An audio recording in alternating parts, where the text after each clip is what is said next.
సాగిలపడి, ప్రభువా నన్ను విడిచిపోము, నేను పాపాత్ముడనని చెప్పాను. చాలా ఆశ్చర్యకరంగా ఈ మాటలు అనిపిస్తూ ఉంటుంది.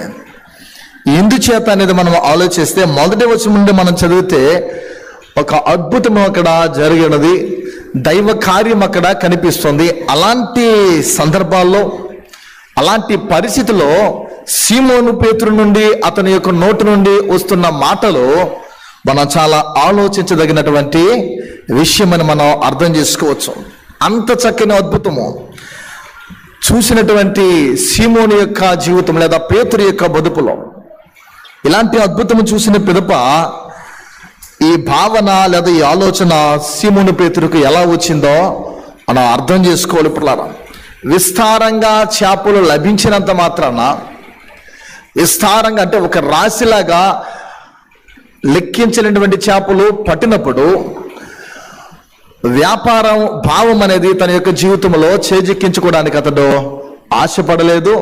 ఆ భావన కూడా అతనికి చిక్కలేదు. రెండవదిగా, సీమోని యొక్క హృదయము ఇటు వ్యాపారానికి కాక యేసుక్రీస్తు కూడా అంత దగ్గర కూడా కనిపించడం లేదు.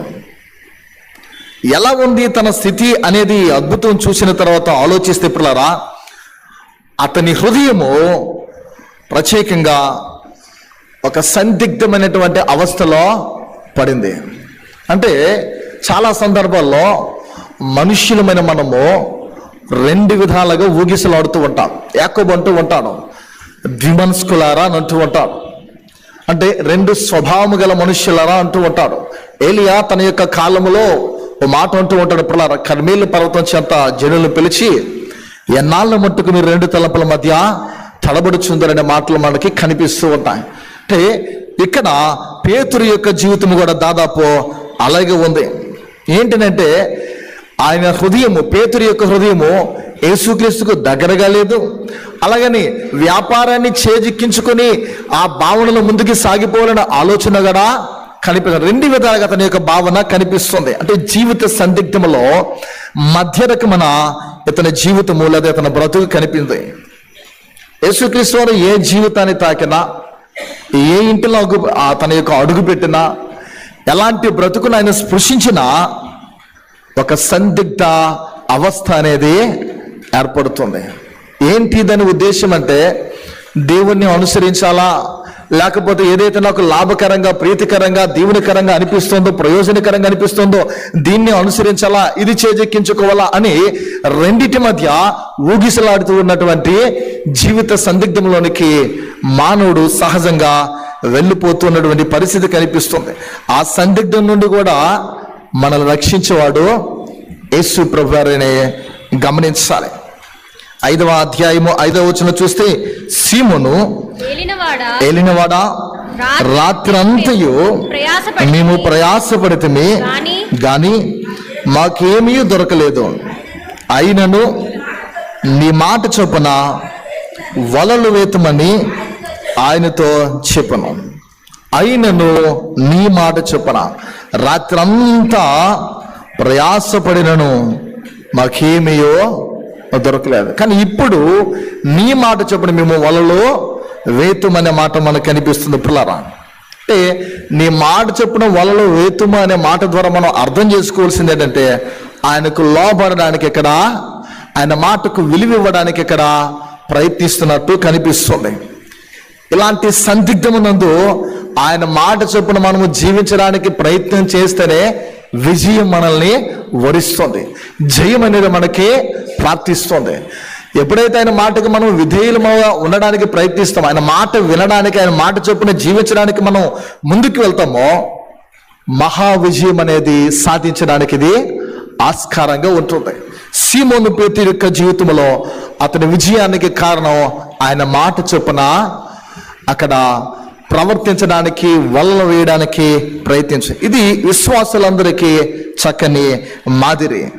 8వ వచనంలో ఉన్న మాట చూస్తే, సీమోను పేతురు అది చూచి యేసు మోకాళ్ళ ఎదుట సాగిలపడి, ప్రభువా నన్ను విడిచిపోము, నేను పాపాత్ముడనని చెప్పను. పాపము ప్రభువు, పాపం ఒకటి ప్రభువు. పాపము ప్రభు అనే విషయాన్ని మీదుట ఉంచాలని నేను ఆశపడుతూ ఉన్నాను. 3 విధాలుగా చెప్పి నా సందేశాన్ని ముగిస్తాను. 1 పాపము, 2 ప్రభువు. ఈ 2 పిల్లరా ఈ ప్రసంగం యొక్క ముఖ్య ఉద్దేశం. పాపము, ప్రభువు. పాపములో ఉన్నవాని యొక్క జీవితంలో ప్రభువు నిలవగలడా? ప్రభువులో జీవిస్తున్న వాని బ్రతుకులో పాపము సహజీవనము చేస్తూ ఉండగలదా అనే దాన్ని మనం ప్రత్యేకంగా ఈ యొక్క పరిశుద్ధ ఆదివారపు మొదటి ఆరాధనలో మనం ధ్యానించుకున్నాం. మొదటిగా గమనించిన మన విశ్వాసులమైన మన జీవితంలో, క్రైస్తవులమైన మన జీవితంలో అందరికీ చక్కని మాదిరి పేతురు యొక్క జీవితాన్ని ఇక్కడ చూసుకోవచ్చు. ఏ విషయంలో ఏ విధంగా ఆలోచిస్తే పేతురు ఆయన మాట చొప్పున వలలు వేయడానికి ఇక్కడ ప్రయత్నించాడు. అంటే ఆయన మాటకు మనం విధేయులమై ఆయన మాటకు మనము లోబడడానికి ప్రయత్నిస్తే తప్పకుండా దేవుడు జయం మనకి ప్రాప్తించేటట్లు తన కార్యాన్ని చేయగలడు. ఆయన ఆజ్ఞను మనం మేరకొనడానికి లోబడే పరిస్థితి మన జీవితంలో కావాలి. మొదటిగా పేతురు యొక్క జీవితంలో ఇక్కడ చోటు చేసుకుంది ఏంటంటే పాప ప్రత్యక్షత అని చెప్పుకోవచ్చు. ఏంటది? పాప ప్రత్యక్షత. ఏంటి దీనిలో ఉన్నటువంటి ప్రాముఖ్యతని ఆలోచిస్తే యేసు స్పర్శించిన జీవితము పాపాన్ని ముందుగా పసిగొడుతుంది. అంటే యేసుక్రీస్తు వారు నిన్ను స్పృశిస్తే, నిన్ను తాకితే మొదటగా ఆయన పసిగట్టేది ఏంటంటే నీలో, నాలో, మనలో ఉన్న పాపము. యేసుక్రీస్తు వారు మనలో ఎప్పుడైతే ప్రవేశించాలని ఆశపడతారో, ఎప్పుడైతే మన తాకుటకు ఇష్టపడతాడో వెంటనే తక్షణమే మనలో ఉన్న పాపం అనేది ఏదైతే ఉందో, పాపము ఏదైతే వికార రూపము దాల్చినదిగా ఉంటుందో, మనలో పాపము ఏదైతే అవిధేయత, అతిక్రమము, దోషం ఉందో అది ప్రత్యక్షమైపోతుంది. ఆ పాపము నీకు కనిపిస్తుంది, నిన్ను నిర్మించిన సృజించిన దేవదేవునికి కూడా పిల్లరా కనబడుతూ ఉందనే సత్యాన్ని మనం గమనించాలి. పాపముగా యేసు సన్నిధిలోనే మాత్రమే బయటపడుతుంది. పాపం అనేది ఒక పాపముగా యేసుక్రీస్తు వారు సన్నిధానములో, ఆయన సాన్నిధ్యంలో మాత్రమే అది బయటపడుతూ ఉంటుంది. వేరే స్థలముందు, వేరే దగ్గర పాపము చెప్పుకోవడానికి, ఒప్పుకోవడానికి నరుడైన వాడు ఒప్పుకోవడం.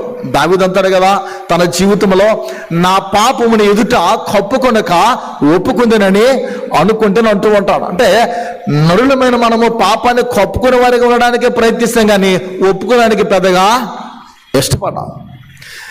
దేవునికి దగ్గరగా ఉండాలనే ఆశ ఉంటుంది, దేవునితో జీవించాలనే భావన ఉంటుంది, నిత్యత్వమైన పరలోకం నాకు కావాలి అనేటువంటి దృక్పథము మన జీవితంలో కలిగి ఉంటాము.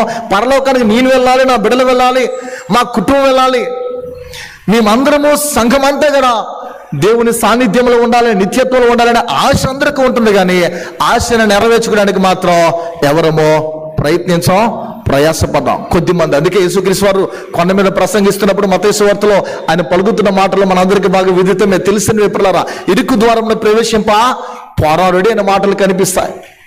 నాశనములకు పోవు ద్వారము వెడల్పును, జీవములకు పోవు ద్వారం ఎలా సంకుచితమనే ఉంటుందని అంటున్నాడు. కానీ దాన్ని కనుగొన్న వారు బహు కొద్దిమంది, కొందరే అని 7వ అధ్యాయంలో మత్తయి సువార్తలో ఈ మాటలు మనకి కనిపిస్తాయి. అందరము వెళ్ళాలనుకుంటాం, కానీ దాన్ని కనుగొన్నవారు కొద్దిమంది. జీవాన్ని కనుగొన్నవారు, పరలోకాన్ని కనుగొన్నవారు కొద్దిమంది. పిల్లరా, నరులందరూ పాపులని ఒక మానవుడు ఒప్పుకోవచ్చు. మేమందరము పాపులన అని నేనే కానీ నీవే కానీ అందరం ఒప్పుకోవచ్చు పిల్లరా. కానీ తానే ఒక పాపినన్న సంగతి యేసుక్రీస్తు వారి దగ్గర మాత్రమే ఒప్పుకోగలుగుతాం. మేమందరము పాపులు మనం అందరం చెప్పుకుంటాం, కానీ నేను పాపిని అని ఒక్క యేసు చెంత మాత్రమే ఒప్పుకుంటాం. వేరే అదర్ పర్సన్ దగ్గర, ఏ మనుషుని యొద్ద కూడా ఒప్పుకోవడానికి నీ ఈగోయిజం నీకు అడ్డొస్తుంది. నీ జీవితంలో అహం నీకు అడ్డొస్తుంది. అప్పుడు ఏం చేస్తామంటే ఇతరులతో కంపేర్ చేసుకోవడానికి ప్రయత్నిస్తాం. వారికంటే నేను పెద్ద ఎక్కువ తప్పులు చేయలేదు, ఈమె కంటే నేను ఎక్కువగా చేయలేదు, నాకంటే ఇంకా భయంకరమైన స్థితిలో వాళ్ళు ఉన్నారు అని మనల్ని మనం ఏం చేస్తాం? ఎదుటి వారితో పోల్చుకునే పరిస్థితిలోకి వెళ్ళిపోతున్నాం. నేటి క్రైస్తవ సంఘాలు, నేటి క్రైస్తవ సమాజము, నేటి క్రైస్తవుగా పిలువబడుతున్నటువంటి మనుషులమైన మనము ఎలాంటి స్థితిలో లేము అని చెప్పలేము. ప్రియ దేవుని సంఘమా, నేను పాపిని అనే సంగతి యేసు దగ్గర మాత్రమే అతడు గ్రహించగలడు, ఒప్పుకోగలడు. దీన్నే పాప ప్రత్యక్షత అంటూ ఉంటారు. తమ పాప భయంకరత్వమును గమనింపని వారు, తమ పాప నీచ స్థితిని గుర్తించలేని వారు, ప్రియ దేవుని సంఘమా, గమనించిన ఎలా యేసును చూడలేనటువంటి పరిస్థితిలో వారు ఉన్నట్లు, ఆయన అనుభవాన్ని వారి జీవితంలో గ్రహించలేనట్లు. వైద్యుని పక్షమన అంటే ఒక వైద్యుని దగ్గరికి, డాక్టర్ గారి దగ్గరికి వెళ్తే ఆ వైద్యుని చెంతకు మనం వెళ్ళిన వెంటనే ఎవరమైతే వెళ్తున్నామో ఆ పేషెంట్ యొక్క రుగ్మత, బలహీనత, రోగం ఏదైతే ఉందో ఆ రోగము డాక్టర్ గారి దగ్గర బయలుపడినట్లే యేసుక్రీస్తు సన్నిధిలో పాపము ఇట్టే దొరికిపోతుంది. మన పాపాలు బయటపడతాయి, అవి బయలుపరచబడిన పరిస్థితి వస్తుంది. డాక్టర్ గారి దగ్గర మన రోగాలన్నీ బయటపడినట్లు దేవుని దగ్గర ఏం కనిపిస్తాయి? మన పాప రోగాలన్నీ కనబడుతూ ఉంటాయనే సత్యాన్ని మనం గమనించాలి. పాపం అనగా ఏమో యేసుక్రీస్తు వారికే తెలుసు. అది నీదైనా నాదైనా వేరే వారు ఎవరిదైనా మన అందరి జీవితంలో పిల్లరా ఆయన మాత్రం మన పాపాలు చెప్పగలడు, చూపించగలడు. ఆ పాపములో నుండి నన్ను రక్షించగలవాడు కూడా ఆయనే. అందుకే మన పాపాలను ప్రత్యక్షతము చేయవాడు యేసునాథుడు మాత్రమే. ప్రియ దేవుని సంఘమా, ఈ మొదటి ఆరాధనలో, ప్రభు సంస్కారపు విందులో, ఈ కృప ప్రసాద విందులో పాలు పంపులు పొందుటకు చేరిన నీవు నీ దోషాలేంటో, నీ అవిధేయతలేంటో, నీ అతిక్రమములేంటో నీకు బాగా ఎరుకో. ఆయన అంటూ ఉంటాడు, పునీతుడైన పౌలు ద్వారా ఆయన ప్రేమించేవారు ఎవరు ఆయనకు బాగా తెలుసంట, ఆయన అనుసరించేవారు ఎవరు ఆయనకు బాగా తెలుసు, ఆయన గణపరచేవారు ఎవరు ఆయనకు బాగా తెలుసు. మన దోషాలు పిల్లరా ఎల్లప్పుడైనా చూస్తూ ఉన్నారు. ఆయన వెదకవారెవరో, ఆయన వెదకని వారెవరో, ఆయన సంపూర్ణంగా అనుసరించేవారెవరో, నామకార్థంగా జీవించిన వారెవరో సమస్తము కూడా ఆయనకి తెలిసగినది కనుక ప్రియమైన దేవుని బిడ్డలారా, మనల్ని మనం పరిశీలించుకొని ఈ విందులో పాల్గొనడానికి మనం సిద్ధపడుతూ ఉన్నాము. మన పాపము ప్రత్యక్షము చేయగల దేవుని ఎదుట ఒక్కసారి మనల్ని మనం పరిశీలించుకుందాం. మన బలహీనమైనటువంటి మన పాపాలు, అవి చిన్నవైనా పెద్దవైనా ఎంతటమైనా సరే మనల్ని మనం పరిశీలించుకొని దేవుని ఎదుట ఒప్పుకుంటే బయలుపరచబడిన మన పాపానికి దేవుడు క్షమాపణను ప్రసాదించగలడనే సత్యాన్ని మనం గమనించాలి. పాపమును ప్రేమించేవాడు యేసుక్రీస్తు యొద్ద ఎప్పటికీ ఎన్నటికీ ఉండలేడు. లోకాన్ని కానీ పాపాన్ని కానీ ప్రేమిస్తే, లోకంలో ఉన్న వాటిని ప్రేమిస్తే, పాపాన్ని అనుసరించి పాపంలో జీవించాలనే భావన ఎవరి జీవితంలో ఉన్న ఎడలా వారు ఎప్పటికీ ఎన్నటికీ యేసుక్రీస్తు యొద్ద ఉండలేరు. యేసును ప్రేమించిన వాని యొద్ద పాపము ఉండదు, నివాసము చేయదు. అందుకే దుష్టుల ఎదుట నీతిని అనుసరించే వారు ఉండరు. దేవుణ్ణి కలిగిన వారు దుష్ట సాంగత్యము చేయడానికి ఇష్టపడరు. దేవునిలో ఉన్నవాడు పిల్లల తన జీవితాన్ని తాను తగ్గించుకుంటూ ఎవరు ఎన్ననుకున్నా పట్టించుకోకుండా ముందుకు వెళ్ళిపోతూ ఉంటారు. అదే విషయాన్ని మనం గమనించాలి. పాపం మనలో ఉంటే యేసుక్రీస్తులో మనం ఉండలే. యేసుక్రీస్తులో మనం ఉంటే, ఆయన్ని ప్రేమించేవారుగా మనం ఉంటే పాపం మనలో ఎన్నటికీ నిలవలేదు. ప్రారా ఇక్కడ సీమోను పేతురు అంటున్న మాట, పాపాత్ముడును అని గ్రహించుట యేసునద్దే సాధ్యము. సీమోను పేతురు అది చూచి యేసు మోకాలు ఎదుట సాగిలపడి, ప్రభువా నన్ను విడిచిపోము, నేను పాపాత్ముడును. ఎప్పుడు అంటున్నాడు?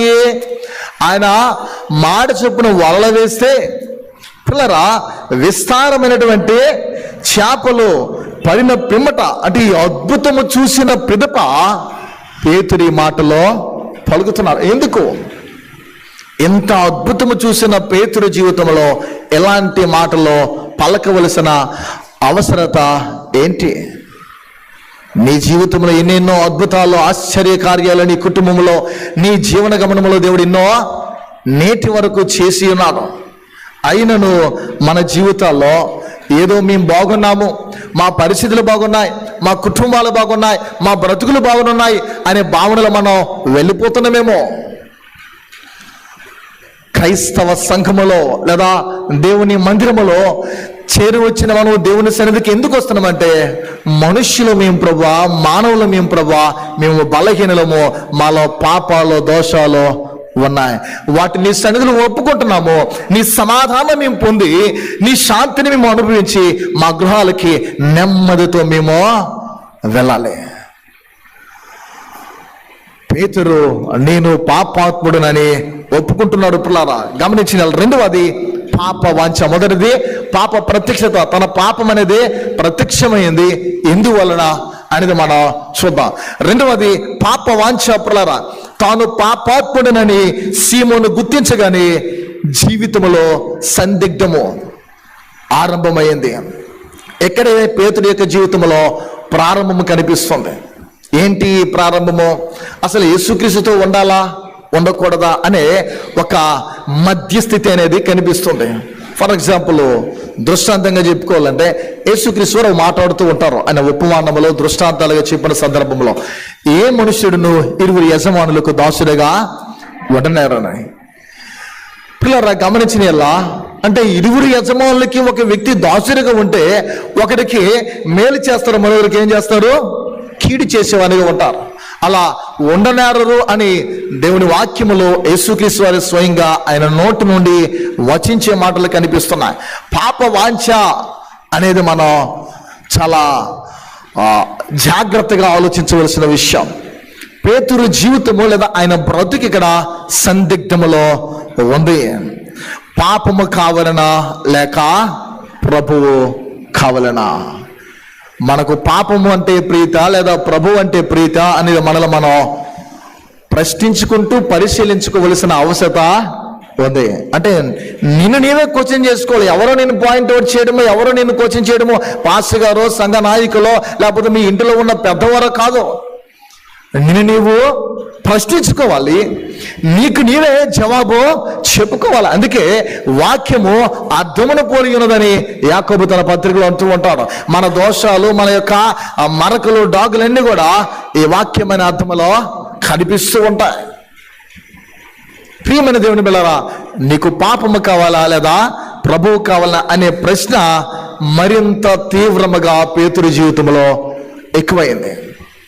ఇలాంటిది ప్రతి మానవుని జీవితంలో, ప్రత్యేకంగా క్రైస్తవుని జీవితంలో ఇది ఎదురవుతూ ఉంటుంది. ప్రియ దేవుని సంగమా, అదే ఒక గొప్ప తీర్మానము చేసుకోవలసినటువంటి మిక్కిలి అనుకూలమైన సమయం. దేన్ని నువ్వు ప్రేమిస్తున్నావో, దేన్ని అనుసరించడానికి ఇష్టపడుతున్నావో, లోకాన్ని అనుసరించడానికా లేకపోతే పాపాన్ని ప్రేమించడానికా లేదా ప్రభువును ప్రేమించడానికా ఆయన అనుసరించడానికి తీర్మానించుకుంటున్నావో, దేవుడు తీర్మానం మనకి విడిచిపెట్టేస్తాడు. యేసుక్రీస్తు దగ్గర ఆయన చెంత బలవంతంగా ఏది ఉండదు. నీ స్వతహాగా అంటే దేవదేవుడు మనకి స్వేచ్ఛ అనేది ఇచ్చాడు.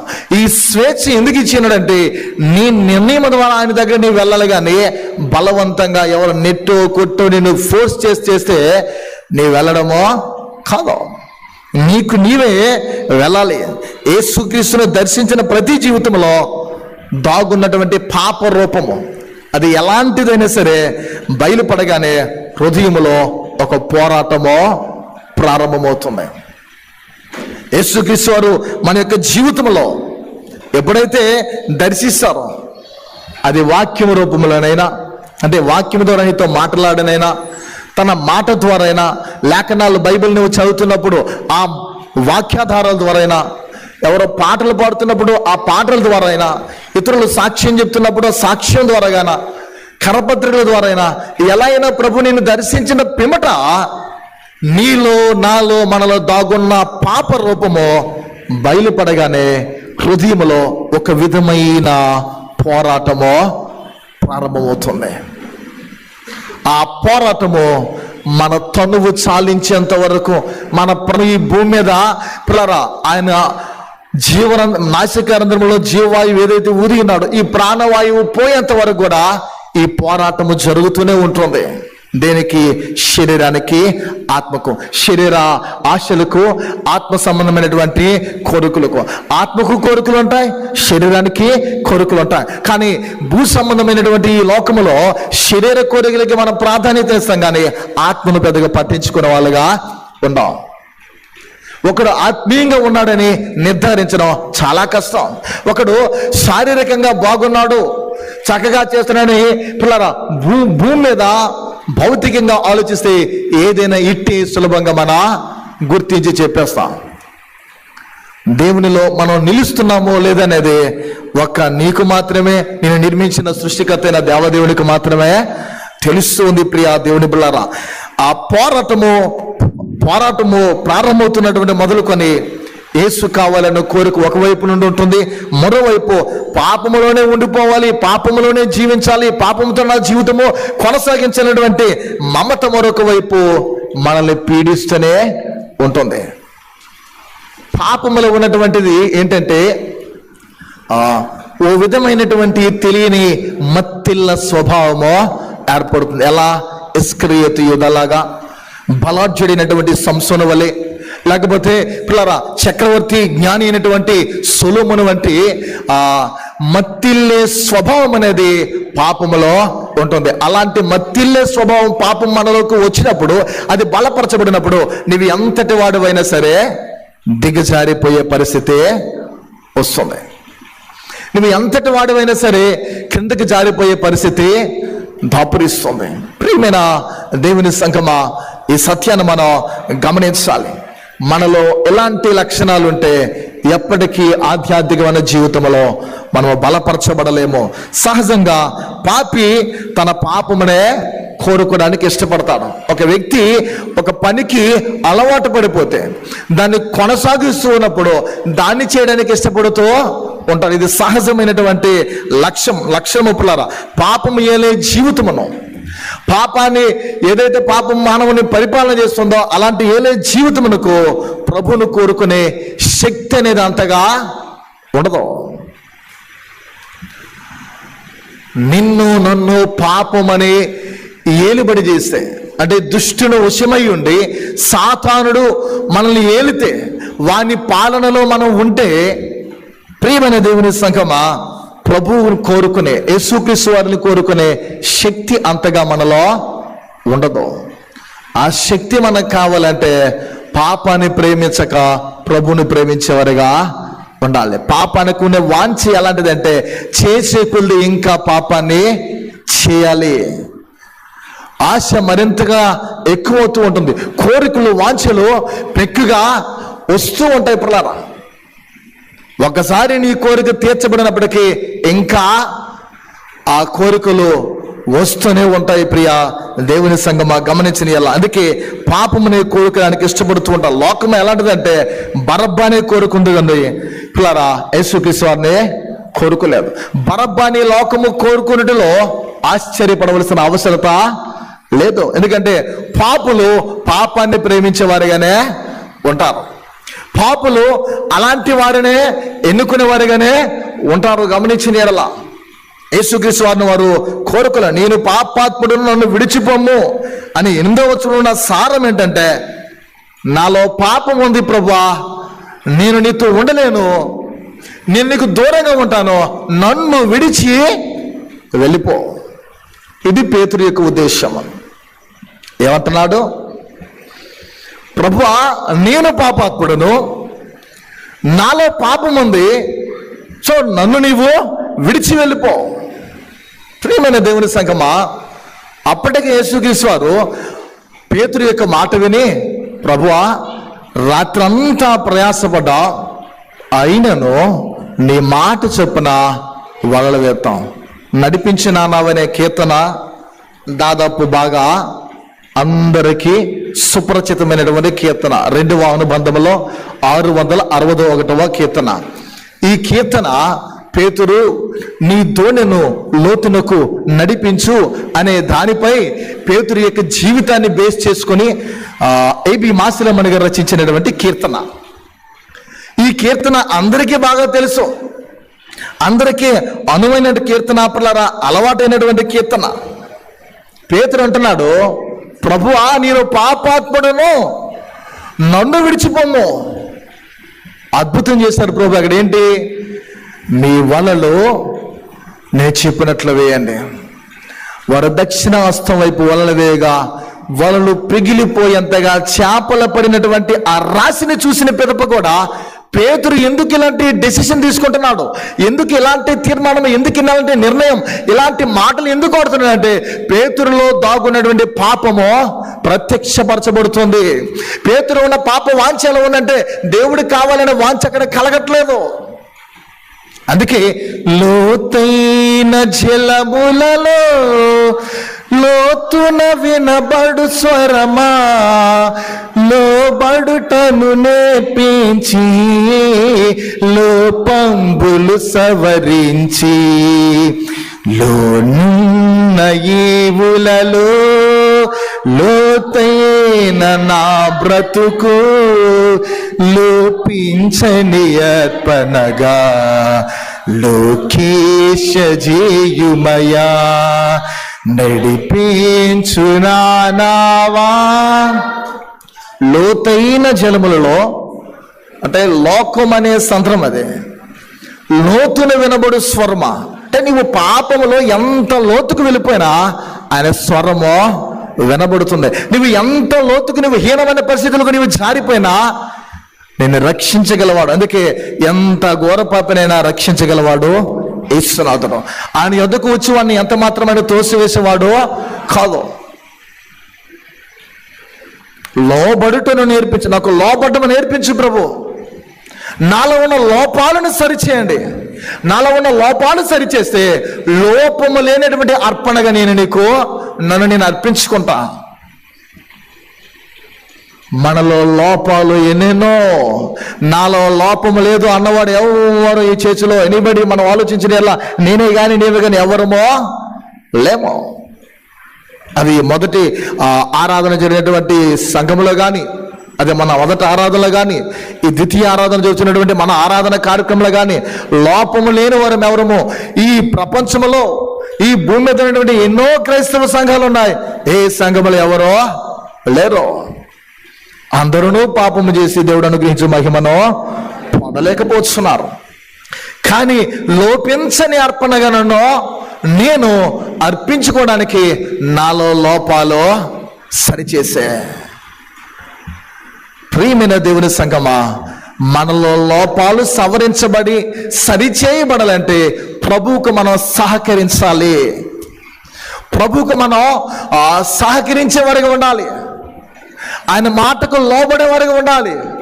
ఆయనను అలింగనం చేసుకొని హత్తుకొని ఆయనతో మన యొక్క జీవితము పెనవేయబడాలి. అంటే పొత్తు మనం పెట్టుకునే వారిగా ఉండాలి. పొత్తు పెట్టుకునే వారిగా మన జీవితంలో గమనించాలి. ఈ పొత్తు ఎప్పుడైతే ఉండదు అంటే ఈ సంబంధం అంటారు, ఈ సంబంధం ఎప్పుడు ఉండదో జీవితంలో ప్రభుకు దూరంగా ఉండవలసిన పరిస్థితి వస్తుంది. సహవాసము. అందుకే సంఘములో సహవాసము చాలా గొప్పది.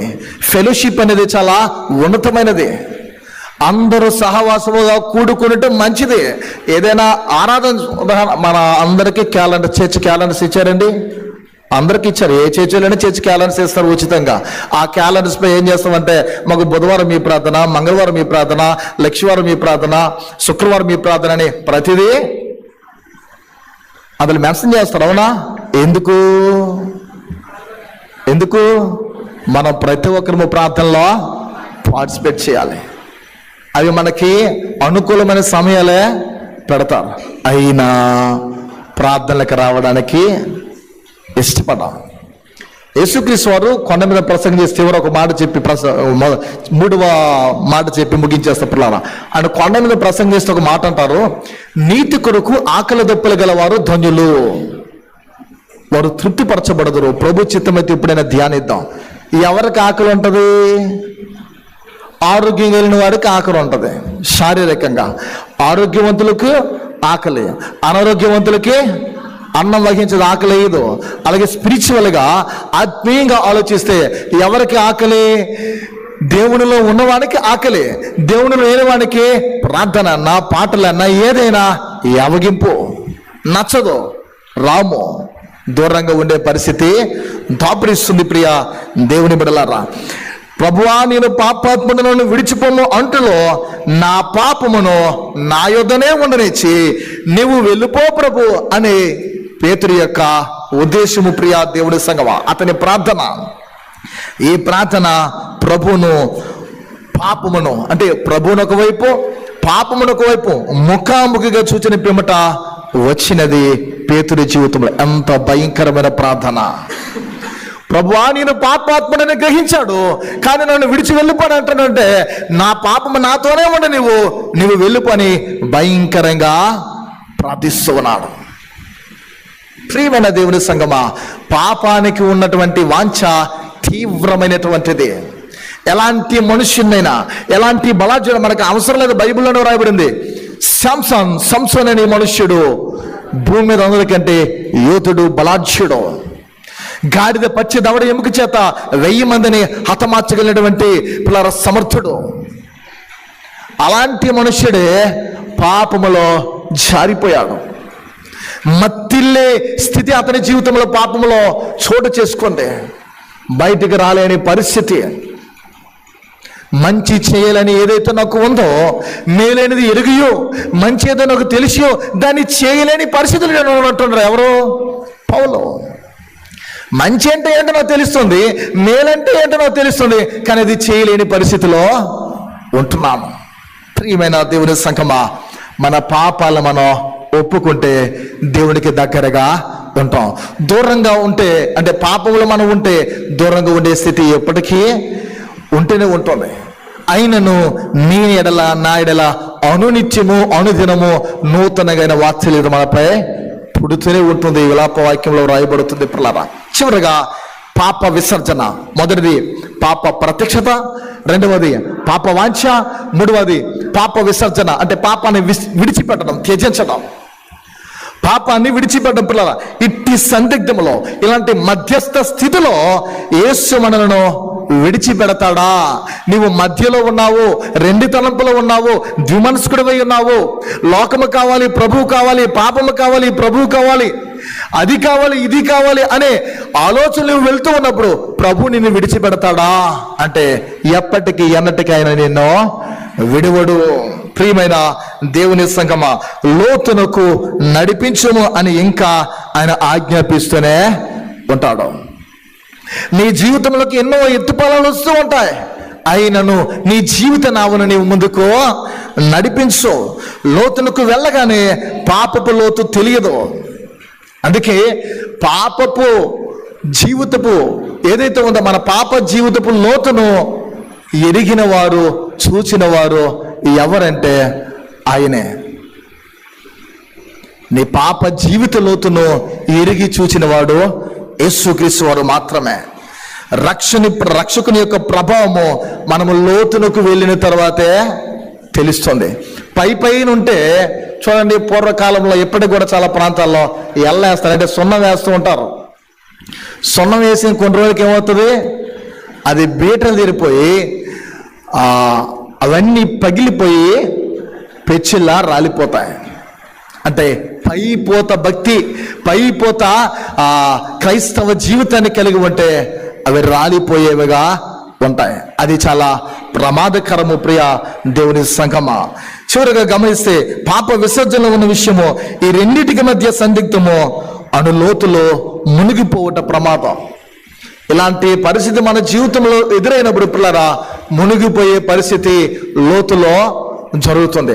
అలాంటి లోతుల్లోకి మనం వెళ్ళిపోకుండా ఉండాలంటే ప్రభు మనల్ని విస్మరించడాన్ని విడిచిపెట్టడం.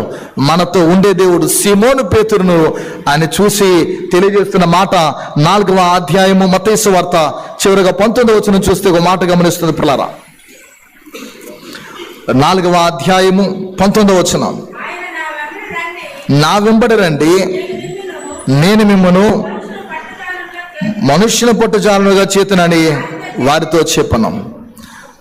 సీమోను పేతురు పాపను విడిచిపోమ్మనము, ప్రభును ఉండనిమ్మని కోరుము అన్నట్లు యేసుక్రీస్తు వారు సీమోను చూచి నా వెంబడి రండి అనేటువంటి మాట ద్వారా మనం అర్థం చేసుకోవచ్చు. ఇలాంటి సందిగ్ధములో ఏం చేయాలి తెలియని పరిస్థితుల్లో, రెండు తలంపుల్లో మనం ఉన్నప్పుడు, తీవ్ర రూపముతో ఆలోచనలతో మనము సతమతమవుతూ ఉన్నప్పుడు, దేవుడు మనల్ని ఒక తీర్మానానికి వచ్చేటట్లు మనల్ని నిర్ణయం తీసుకునేటట్లు తన కార్యాలు పరిశుద్ధాత్మ ద్వారా చేస్తాడు. సమస్తమును విడిచిపెట్టి యేసుక్రీస్తు కొరకు వారు ఆయన్ని వెంబడించడానికి తీర్మానించుకున్నారు. శిష్యుల్లో పేతురు కూడా సమస్తమును విడిచిపెట్టడం అనేది ఆశ్చర్యం. అంతటితో పాపము విసర్జించి ప్రభువుని స్వీకరించాడు పేతురు. ఆయన అనుసరించినాడు. ఆయన అనుసరించి లోకాన్ని తల్లక్రిందులుగా చేసే గొప్ప అపోస్తులుగా వాడబడ్డాడు.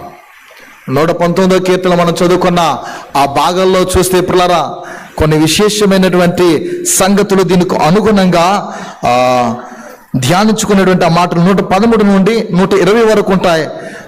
గమనించిన ఆ మాటల్లో మరుగుచోటు గూర్చి, ద్విమనస్కులు గూర్చి ఆయన ఏ రీతిగా మాట్లాడుతున్నాడో తెలియజేస్తున్నాడు. ఆయన కట్టడలు మనం విడిచిపెట్టకుండా అనుసరించే వారిగా మనం ఉంటే తప్పక కార్యాలు దేవుడు చేస్తాడు. పాపాత్ములు, పాపములో ఉన్నవారు పరిశుద్ధులుగా, దేవుని కుమారులుగా, దేవుని వారసులుగా చేయడానికి దేవుడు ఇష్టపడుతూ ఉన్నాడు. అంటే రూపాంతరము పొందే స్థితిని దేవదేవుడు కల్పిస్తాడు. ఎప్పుడంటే మన పాపాన్ని విడిచిపెట్టినప్పుడు, పాపాన్ని విసర్జించినప్పుడు దేవుడు కార్యం చేయగలడు.